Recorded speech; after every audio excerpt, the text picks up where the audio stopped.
All right, guys. Today we're talking about the Z, the all-new Z. This is something I got asked quite a bit on social media about. Oh, well, you have the Supra and the Z is going to be similar price. Like, which one did you choose? Between the two. And so let's talk a little bit about that. Let's kind of break down the new Z. Talk about the looks a little bit. Talk about the engine that's going in there. Maybe compare it to the Supra a little bit, being that I have driven the Supra a good amount. And yeah, let's do it. So, first off, looks-wise, I think this is something the Supra got a ton of heat for, being that it had like those BMW body lines from the Z, right? Obviously, it is a Z. Being that it had those weird body lines, I do think the Supra is a good-looking car. I think it has weird angles, just the same as this Z right here. I think like looking at this, it looks really good. They did a good job keeping like the heritage of the Z, right? Keeping that it still looks like a 370. Yeah, I was gonna say, it still looks like 370. It looks like 370. It still has those hints of, obviously it has the older Zs in it too, which I think a lot of people are going to love because I think we're living in kind of like this nostalgic era, right? Like everyone wants like the things before. Even you look at clothing, Dude, you look at everything. Everything. Yeah. People want this like nostalgia look, and that's where the Supra, I don't think, resonated as much with people. Obviously, a big part of it was the BMW thing, but that aside, the looks, right? Like people, like coming from the Mark IV to the Mark V, that's a big change. Yeah. Like there's similarities, and even with like the Street Hunter kit, we see like bringing back the spoiler, or the wing, but it's like, but that's it though. Yeah, it's like there's not a lot of like design cues from that for obvious reasons. Now looking at this, ton of design cues. Like, I really like this profile. This profile right here to me is my favorite. Like it's a clean profile. A right set of wheels, right drop on this thing because this thing's pretty damn high, right? You know how it goes, bro. It's always monster truck season before you get. Yeah. But I can see this like once this drop, like this will look pretty damn good. Just by itself too. The wheels are cool. Like it's an overall pretty solid look. Yeah. Interior, I really like. I like how it has, like, it doesn't feel. I feel like a lot of cars are getting to the point where we feel like so futuristic or so minimalistic. Like you look at Teslas, and Teslas have a good-looking interior, but it's so like minimalistic, and so it's almost becoming like. It looks like a trendy version of an interior, right? Which is great until it's not functional. Yeah. Right? Like Tesla has a lot of things they do which bug the hell out of me. Like no button on the glove box? Yeah. Like I shouldn't have to go to the thing to find the glove box button. That takes me longer to do the real thing. And I don't know about this, if it even has a glove box. But I'm just saying, like, I don't want to see no buttons in a car. You know what I mean? Like, I still want to see, like there's certain things, like, I want buttons for. Yeah, right? 100%. Like little AC, things. AC. Like stuff like, you're talking about, like, actually dedicated buttons. Yeah. Like things that, like, it shouldn't take away from my experience using the car to have something look better, right? Yeah. This looks pretty good. Like, you can see, like, we got normal stuff. The blue's actually pretty cool. Yeah, I really like the blue. It looks like we have, like, a suede leather combination, which is cool. The blue is really cool. It has, like, a similar thing to what BMW offered as, like, an extended leather on the E92, where they offered it, like, underneath the, like, where the glove box would be, or kind of, like, falling into this dash. Instead of the center console, instead of the center console being black, it kind of has that blue. Yeah. On the sides right here, which is cool, but still has the black pieces. I think it's better than everything being blue. They did, like, the right amount of blue. Yeah. Right? I agree with it's that. cool with the thing. I think people can kind of be mad at this analog digital era. I was gonna ask you. Like, that's my next question. I was gonna see what your thoughts were on, like, kind of seems like most cars now. To give some context, I'm not a huge, like, you make me a car guy. So being around you, seeing all this stuff. Yeah, but you like look at the design. Yeah. So what's your question? Is it cooler? Do you like it better? Do you not like it? Like, does it feel not as interactive because you're not seeing, like, it's almost like fake? Okay, so what I don't like about digital is I don't like when they don't give you the option to customize it. Like, if you're gonna make something digital, like, let me mess with stuff. Let me add stuff. Like, for example, the Supra. The Supra has, like, this analog and digital gauge. Like, you have an analog in where the RPMs are. Yeah. You have an analog where the RPMs are, and then you have digital on the sides. Yeah. And to me, that's like, what's the point at that point? Like, especially that bottom right-hand corner that doesn't do anything. Yeah, so there's a bottom right-hand corner on the Supra that doesn't fill up space unless you're using maps or unless I decide to change the song. But it doesn't leave the song there. And Yeah. there's a lot of little things like that. Like, if we're gonna use this thing where we're gonna have all this extra space with digital, it's gotta be something where it like fills the space. Like in this picture, like I think you could argue that fills the space, Yeah, yeah. right? And it looks like there's different tack sealing on there. But I also want to see too, when I go to sport and change it away from normal, I want to see like different things, right? I want to see like maybe a slightly different look. I want to be able to change the colors or like Maybe some boost. Yeah, That bottom right hand well, corner it looks is like super looks perfect. like there This might be, looks like boost gauges on it. yeah. But exactly, like I want to be able to see these little things. If I'm gonna have digital, the whole point of digital, right, is to be able to do that. Otherwise, give me an analog gauge. Like something like the GT3 RS has just like that beautiful analog gauge. Like, pull up a picture real quick of that. Like I think this is one of the best. The GT3. Yeah. That gauge cluster is just, it looks so good, even with the red and the yellow needles. Like that, just to me, looks so good. But, I mean, coming back to this, interior looks pretty good. I mean, I like the designs of the seats. I think they look great. It's cool to see in a manual. Obviously, I know everybody's like, wants it in a manual. Now, we'll see how that is, because driving a manual car, you drive a manual car every day. Every day. Ryan's got his Focus ST, driving a manual every day. So, after being in that state where you're like driving a manual every day, would you buy another manual car, or like would you like? Okay, so you got this car right now. Someone's about to give it to you. You have to choose between an automatic and a manual. It's funny because I was driving the other day, right? And I'm driving down the freeway, and I'm like, the day before to back up, the only days I don't like driving stick are the days that I'm having like a bad day. Yeah. Like if I'm already irritated and then I'm driving, and like, to be real, I probably need a new clutch. Yeah. And then you get to that point too where you're driving and you're like starting to get lazier and lazier. Dude, and I was gonna say, so the laziness is set in like 3 years later, right? Yeah. Laziness is set in, so I'm like, I'm getting frustrated because I'm driving like ass because I'm driving lazy. So honestly, to answer your question, I'd probably still go 6-speed. Yeah. Now, I'm assuming this probably has some sort of automatic rev matching and whatnot. I don't know, maybe. So if you can turn it off, so that's the stipulation, right? If I can be the one rev matching, then that's cool. Like, so if you couldn't though, you're gonna choose the I'm automatic. gonna go automatic. Really? Because okay. why am I driving it then? Well, because that's like the M2. So the M2, Like this. at least from my understanding, you have to turn traction control off. Yeah. From what, like 16 to 18? Because they switched it, right? To where. Oh, I don't know. I don't think so. Or was that just on the F80 then that I'm getting confused about? No, G80. The G80 will turn off rev Okay, matching there when you we go. had That's it. what it was. Yeah. So, see, that's another thing. I love the M2. Like, I think that might be my car that I would It's a want beautiful right now. car, yeah. But I think I'm going. Is it just normal automatic or is it? Yeah, it's a normal automatic. It's a 9-speed. This is a 9-speed. So it's a 9-speed.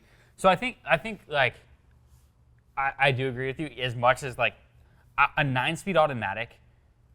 There's good and bad. Like the manual conversation is obviously there. Like if you're gonna buy this car, here's my arguments.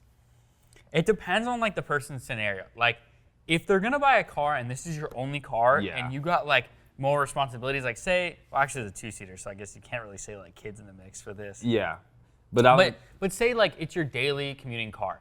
If you're not someone that loves to drive a manual on a daily basis, you can't get this in a manual. Like because having a 9-speed automatic is very different. It makes it like you can have an economy car. I was gonna say going up to all those gears, like in the Supra, when you get in the eighth gear, when we're driving home from San Francisco, right? Yeah. And then you have the adaptive cruise control and stuff. That is nice. So that is super nice. That's the thing. Like it becomes this weird thing of like we're in this era where like people want like both all of everything. Everything all at once, and that's just impossible, right? Yeah. There's like no way. So for this, I think you choose a manual if you want this as a sports car. If you're an enthusiast and you want a sports car, you have to get the manual. Like you can't get the automatic. Yeah. You know, if this was, but that also argues like if this becomes a thing where you can push high horsepower numbers, like it's obviously not as fast. We've heard this conversation been drilled into the thing, right? Manual's not as fast. But yeah, I think in something like this, I would go manual. Like I think you have to. You have to. Oh, there's more of the digital. How do you display. feel about the actual design element there? I feel like it might be a little gnarly. Yeah, it's a little too much. Like I would prefer, to be honest, when it comes to a digital cluster, that it be kind of simple, right? Like this having all this give me stuff. like Matrix vibes. Matrix vibes? Yeah. Yeah, no. Yeah. Maybe it's just because I watched the trailer for the new one last night. Oh, I didn't even know there was a new one. Yeah. But yeah, like it kind of looks. It's a little gnarly. Like it's Like the just center? a little bit gnarly. I like to see how these kind of play out. Like, can you adjust things? Oh, it does have a boost gauge. There you go. Oh, cool. So they have analog ones as well then? I guess. Right? But I would assume that you can adjust these things. And again, that's why it's cool. Yeah. So yeah, it has two boost gauges. That's cool. But it's kind of cool to have it straight in your tack so you can look down. Yeah. That's always one thing. Like, have you ever tried to look at your boost gauge while you're in Excuse me. boost? Like, it's like. Yeah, it doesn't work because Like you take your eyes off the road. Yeah. So it's cool to see all these little gauges. So this has a 400 horsepower. It takes the V6 out of the Q50 Red Sport. Obviously, they're not going to take the GTR engine. That just wouldn't make sense. Now, if I'm not mistaken, someone please correct me in the comments on this. This is built off of the GTR engine or something to that nature of like when they were designing the Red Sport, it was something off of the GTR engine, something like that. I could be totally wrong. Let me know in the comments, someone that knows more about it than I do. Headlights are cool. Yeah, headlights are cool. So I think the part of this car that I still don't like, and I wish it was different, is, let's see, can we find a picture of it? Is that front end. So I feel like they did such a good job with this car, and then they came to the front end, and it turned to like this Miata, like, hey. But, dude, wouldn't you say that's like with every car ever? There's always like, oh, this looks so good, but this one part is like not. I would argue stuff like the E46. E92 is pretty close. There's some little things, but those I would say have great design elements. I'd say stuff like a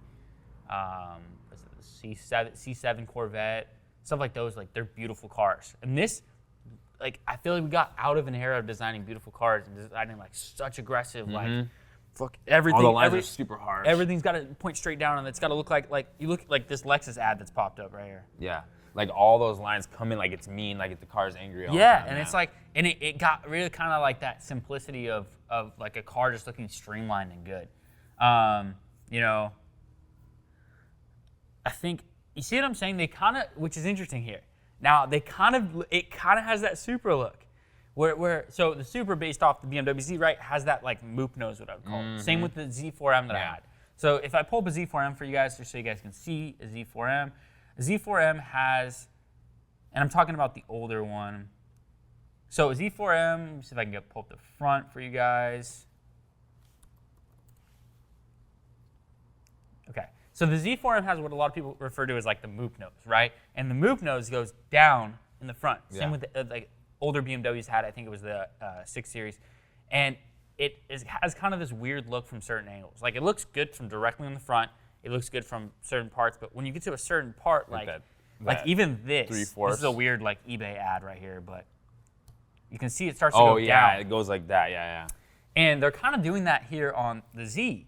And see how it has like that line that goes down? The hood, yeah, right at the bumper I'm not sure I dig that. I think the look of it just kind of, I wish they didn't do that, I guess is what I'm trying to say. Like even the headlights to me are fine from that angle. They're a little bit non-aggressive, which we just talked about. Yeah, which is weird because the rest of the car is a little more aggressive because it has it's more circular. See, but it's weird. See, now I really see that. Yeah, you see like here, you see that thing. It's like a pretty harsh drop off. And so, you know, that is the only design element of this car that is keeping me from loving it. It goes from like if I had to rate the outside of it, I would probably give this thing like 8.5. And it would have been a 9.5 for me had that front end. Because the front end of the G35, like, you know, before it turned into what it is today, sorry guys if you own a G35, but the G35 market ruined G35s. I owned one, I loved it. And G37 too, the headlights looked great, the rear looked good. And then you started to, like, even the 350Z, obviously we're talking Nissan Infiniti, interchangeable here, same cars. But Infinitis, like they were designed really well, I thought. Yeah. And then coming to later years, like, not so much, but I feel like this is bringing it back a lot. I think the rear is fantastic. Like that rear end just looks good. Sick. It looks. And I like though, like, don't they have like the old school badge on the back? Yeah, the Z badge. Well, the Z badge. Yeah, which is cool. But the front. Yeah, and now that we're seeing it from this angle, that hood's weird. It's got those weird bend, or like however they created those lines. I'm not a engineer, so I'm not gonna. So I guess like looking at this and kind of giving my overall thoughts. I think number one, I think it's designed great. I think it's amazing that they're offering it in a manual in today's era. because the reality of it is we'll see how a manual actually sells in this car. Because to be honest, I feel like manuals aren't selling as well for obvious reasons. Way, dude. People don't, and the hard part is people that are enthusiasts, right? We want a manual. But the problem is the people that are actually buying these cars. Like you look at something like the G80. The G80 M3, majority of people that are buying that car for 80 to 100,000 are older people that don't necessarily want a manual, right? They don't want to be sitting there, dealing with the clutch, dealing with all that. So we'll see if this actually stays as a manual. Is this the last manual that they make of? Because eventually there's gonna be no more manuals, right? Well, I mean, we jumped to electric, and then we don't have the transmission at all. What do you think about the two colors? What do you think about the blue and the yellow? Does the yellow have yellow interior, like how the blue does? I hope not. No, it's black. Okay, all right. That would have been too much, huh? So this color's always cool to me, like this highlighter yellow. Yeah. I feel like it's just a little much for me. Yeah, I like the blue. I like the blue. But I could see this in a nice silver, or it'd be cool as a red in this. I think this car even like a gunmetal, like a charcoal gray. Yeah, cool. No, exactly. Oh, you're right. So but say that's cool though. I'll take that over the full neon seat. Plus, obviously, you sit in one thing one day and sit in the car and your seat's ruined. Yeah. Yeah. So I mean, I think overall, I think they killed it. I think it's a really good car. So exterior I'd rate probably an 8.5. Again, if they changed that nose, it would probably be a 9.5 for me. But that front end I can't get past. Interior I think it looks gorgeous. I'd probably give it somewhere around a 9. Yeah.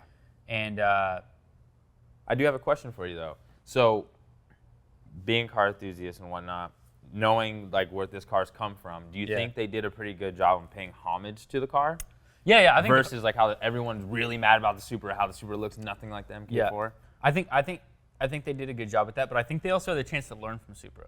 That's true. They saw what the internet took from the Supra, and they said, hey, we want to make a car that, and I don't know that for sure. I can just, it's got to be a part of it that they said. No, there's no way they didn't see the Supra come out and then be like, all the controversy. They missed on that exterior. Yeah. So what Toyota should have done is they should have labeled the Supra as a different car.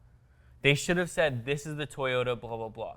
Right? Yeah. But they wanted to use the Supra name as a marketing thing, and I think it shouldn't have been that. If they would have said, hey, this is the Toyota blah, Toyota whatever, right? Yeah. And it was based off a BMW chassis, it would have been different, right? It would have been way different. But instead, they brought something that they knew had so much legendary hype and put that name on it. And that's what, here I think we're dealing with a different scenario because this car never really went away. No. Right? Yeah. This isn't something and I have to argue this, and sorry to all those Z lovers out there, the Z lineup has never been as iconic as the Supra, right? No. So it doesn't have that same, you look at where 350Zs are, where 370Zs are right now, and they're turning drift cars and stuff like that. It's not that they're not amazing cars, but they're not like the Supra where there's this moment in time kind of reserved. Yeah, I was gonna say it etched its own era. Yeah, Fast and Furious brought it to life. Yeah. So I think overall, it's a great car. I want to see though once it comes out what people talk about in the driving experience because I don't think any of this has been driven. I haven't seen one thing of it being I don't even think I've seen it started. How does it sound? Yeah. How does it drive? We went with that Grid Life event. They just had it there. Right? Yeah. We went to a Grid Life event with TJ, and they had it there. And it looked really nice. Yeah. It was all black interior though at the time. And but I'd be interested to see the main thing. I'd be interested to see how does it drive because I think that's something. As much crap there is around the Supra does drive very well. But I think it's a completely different car than the Mark IV. It's obviously I don't even know. I don't even know how to talk There's about no that. real But it's a great car, and I think it offering the lower trims with a 4-cylinder is huge compared to something like this. Now, what do we have? Starting price we have here. So it looks like we have about $40,000 for the Z Sport, Z Performance $45,000, and Z Proto Spec we have $50,000. So let's get realistic. Yeah, let's get real. Yes. Because damn well, even this Z Sport is for sure not going to be $40K. Yeah, and see that's the thing. So this right here, Z Proto Spec, we might see something where they bring up the market. They know all the markups, and that's a $60,000 car. or maybe it's even 60. Let's add 10K to all these prices and say I think realistically. that's probably fair. And now you start to think about it. Now it's almost more expensive than the Supra. Yeah. You know what I mean? It's a more expensive car. I don't know. We'll see. We'll just have to see, because like that brings it to a whole other thing. Like if it becomes, because the Supra still has markups today by a lot of dealerships, and so if we see like for the Pro Spec we're looking at 60K. But I mean, the thing is, does the base model? From my understanding, I believe the base model still has the same engine, and that's going to be a big thing. Because if we get something to where this car is 400 horsepower for 40K, that's Then pretty you're good. then That's it's gonna pretty damn change some good. things, right? Because 40K puts us in the price range of the STI, some other cars that are probably 330 horsepower. Yeah. They're not pushing that 400. So we'll see. We'll see once this comes out, as people drive it, and I would love to get behind the wheel and drive one of these things and see how it is. But I think for right now, I'd have to say, looks-wise, I like it better than the Supra. But will it be able to put the power out, like with tuning that? I don't know much about the Red Sport platform, if it can be.